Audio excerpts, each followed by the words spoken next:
In this video, I'm gonna walk you through exactly how much you can get paid in technology sales. This is gonna apply if you are just graduating from university or college, or if you are working in another job and you're thinking about starting a career in tech sales. I'm gonna show you how these salaries and commissions work. We're also gonna cover what salaries look like as you start advancing in your sales career so you can really see if this is a viable option for you. What's going on, everybody? It's Patrick here. Before we get started, make sure to give this video a like, subscribe, turn on notifications, and let's get started. So let's go ahead and first talk about the starting salary of a sales development rep, also known as business development rep, SDR, BDR, pretty much the same thing, right? Now, as we dive into it, the first thing you gotta understand is that there's gonna be a base salary, right? What you get paid as a salary no matter what. And then there's going to be commission, right? So if you do the job like generate meetings, close deals, you're obviously gonna get commission on top of your salary. And when you get two of these things and you put it together, that's gonna be called an OTE, also known as on target earnings, right? So as we talk about salaries, I'm gonna talk about salaries and I'm also gonna talk about OTE. So just know that that's OTE. All that means is salary plus commission, all right? Now, if you're working in like Europe or America, the starting salary for an SDR, this is an entry-level role, is going to be between $40,000 and $65,000 US dollars, right? And this is just the salary that you get paid. Now, when it comes to doing well and your OTE, total, it's gonna be 70K all the way up to 90K USD. Now, if you think about it, this is actually quite a lot of money for an entry-level role, and you're absolutely correct, right? This is gonna apply for whether you're just graduating from university or if you are starting a new sales career and you transition from another job. Now, when I graduated from university, I went to the University of Southern California, and when I started working at Oracle, what they offered me was 75K OTE. And I actually made more than six figures my first year, but that's essentially what they offered me as an entry-level role. But actually I joined in as an account executive, but they gave me the compensation of a sales development rep, but still I made it work, so you know, it's all good. Now you might be wondering at this point, why would a salesperson get paid so much, especially if they're just new on the job and they actually don't know how to do anything? And the reason is because I think one, sales is a very difficult role to do and not many people want to do it, so obviously you get paid more for it. Number two, your job is to make money for a company. So if you are good at your job and you do what you're supposed to do, in a way, you're free, right? So let's say your OTE is 75K.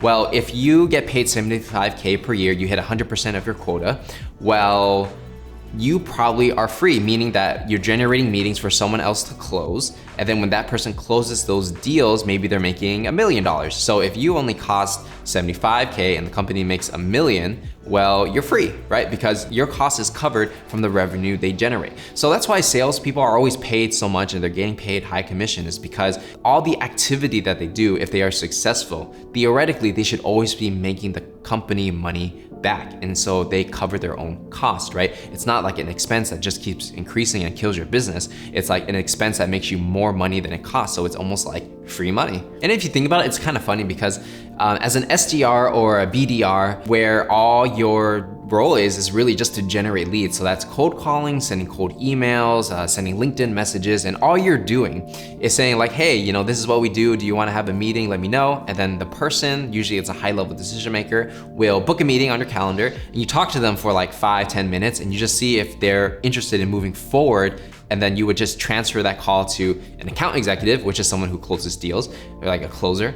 And then you pass it to the closer, and then the closer does all the work when it comes to closing the deal. So an SDR, that's kind of strange, right? You think about it, why would an SDR get paid, you know, like 75K, for example, for just generating meetings?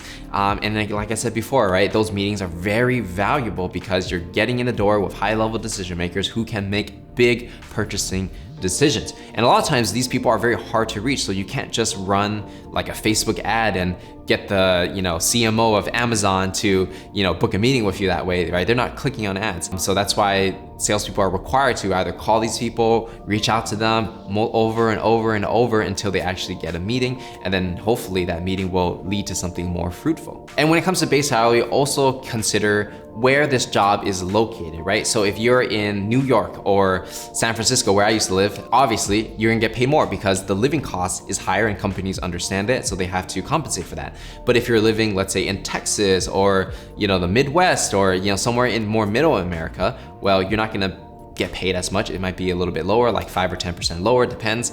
And that's just the reality of it. And that's totally okay. So now that you got understanding of, the base salary and things like that of an SDR, let's go ahead and get into the account executive where, a lot of people who become SDRs, they want to level up. And then usually they want to become an account executive, which is someone who actually closes the deal, right? So the base salary of an account executive can be anywhere between $55,000 to $85,000. And it's really going to depend on how long you've been doing it, if you had some account executive experience and you're coming into a company, or where the company is located. There's so many different variables that determine that base salary, but in general, 55K to 85K. And then your OTE is gonna be anywhere between 120K to 140K, right? So that's gonna be the salary plus commission combined. So what's really interesting about when you go from an SDR to an account executive is that you kind of notice that your salary and your commission increase quite a lot, right? You can be going from making, let's say 60K, 70K a year as an SDR, and then when you get promoted to an account executive,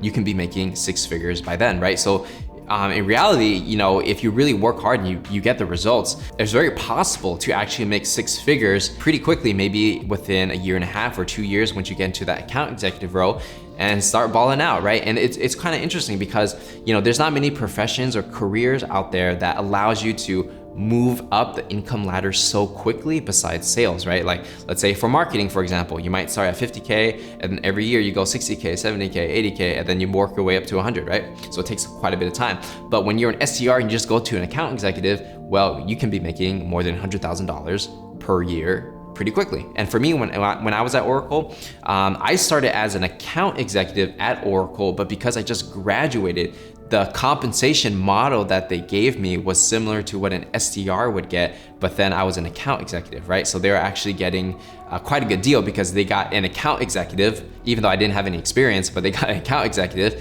for the price of an SDR. But in the end, because I did well and my team did well and the territory did well, I was able to make more than 6 figures my first year with that compensation model. And then when I switched jobs and I started to work at Lob, which is a Y Combinator-backed startup, then my compensation model was more appropriate to my role. When you start out as an account executive, there's gonna be different tiers, right? Many companies have different tiers. They might call it like 1, 2, 3, or they might do like small, medium business, mid-market, and an enterprise account executive, right? There's so many different ways to name it. Every company is gonna be different, but you just need to understand that there are different levels to being an account executive, okay? So as you reach the higher levels, your base salary can actually go from it can be between 110 to 120K, and then your OTE can be something like 220K to 280K, and that's like pushing close to like $300,000 a year.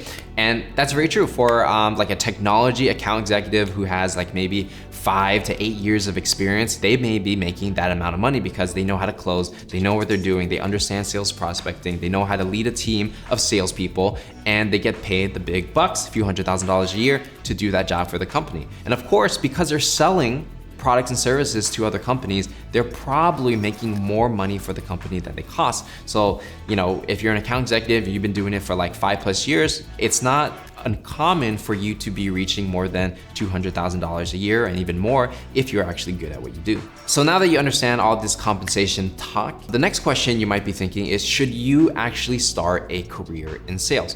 Well, if you're someone who's not really sure what you want to do, but you love working with people, maybe you're more of an entrepreneurial type where you might want to start your own business in the future. You want to learn a valuable skill that will be around forever. Well, if those are the things that you want, sales absolutely is a yes. I mean, for me, the reason I got into sales in the first place was because I tried to be an entrepreneur after I graduated and I had no luck and I didn't make any money. So that's why I decided to get a sales role at Oracle so I can learn how to sell. And the reason I did that is because I realized if I want to be an entrepreneur in the future, I gotta learn how to sell my own products and services, right? So I might as well get started with the selling part. And that's exactly why I joined Oracle, because I wanted to learn how to sell. I wanted to learn about technology sales specifically. And why I would choose technology sales over any other industry is because I think working at a technology company is quite innovative. A lot of people are very progressive, smart, and they work hard. So it's a very good environment. Number two, technology sales pay extremely well. Number three, there will always be a need for good salespeople and technology in the far foreseeable future. So you're always gonna be valuable.